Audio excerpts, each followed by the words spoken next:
For thousands of years, the issue of what the primary sound in congregational worship should be really wasn't an issue because we didn't have amplification. We didn't have instruments that could drown out 1,000 voices singing. Well, that's changed. Now we do.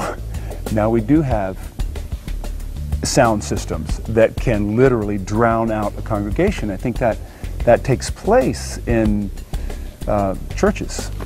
Is that a good thing? Is that a neutral thing? Is that a bad thing? I think it's a bad thing. And here's why.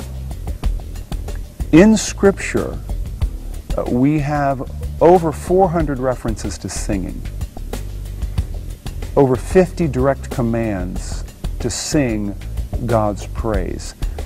In the New Testament, there's really just a few passages that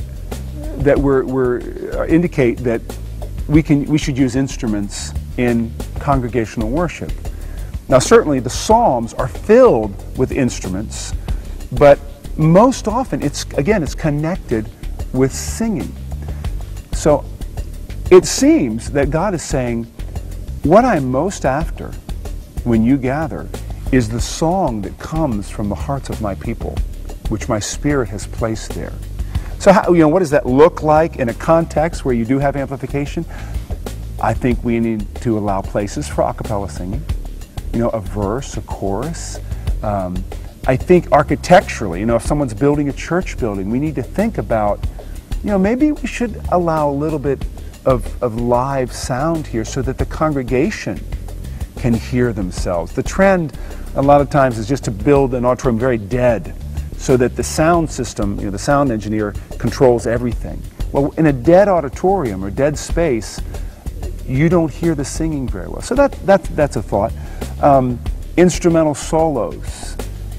I think instrumental solos can be very effective when placed in the right context, or perhaps when associated with familiar words, and everybody knows the words that are being played to.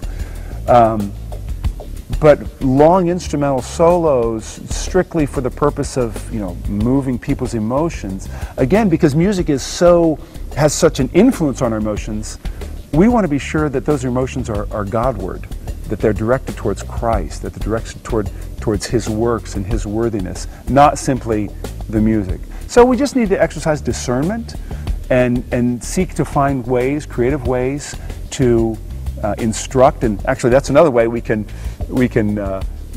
deal with this issue, is just teaching the congregation. You are the worship team. You are the sound God is looking for. That you're the sound He wants to hear, not the sound of the instruments. He wants to hear the sound of your heart.